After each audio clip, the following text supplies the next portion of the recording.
முந்திரி பருப்பு நல்லா வறுபட்டதும் அதில் வந்து கிறிஸ்மஸ் பழத்தை ஆட் பண்ணிக்கோங்க. ஆட் பண்ணி அதையும் நல்லா ஃப்ரை பண்ணிக்கோங்க.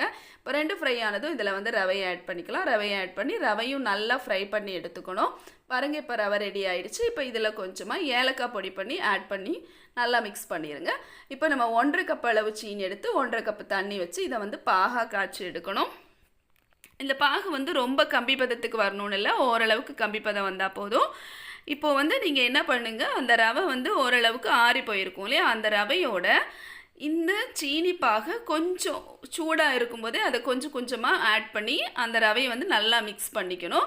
சூடாக இருக்கும்போதே நம்ம என்ன பண்ணிக்கணும்னா அதை வந்து எடுத்து நல்லா உருண்டை பிடிச்சி வச்சிட்டோம் அப்படின்னா ரவா லட்டு ரெடி. ஓகேயா? ஸோ இது வந்து ரொம்ப சிம்பிள் மெத்தட், பட் எல்லாருக்கும் வந்து ரொம்ப பிடிக்கிற மாதிரி டேஸ்ட்டில் இருக்கும். ஸோ எல்லோரும் கண்டிப்பாக ட்ரை பண்ணுங்கள். ட்ரை பண்ணிவிட்டு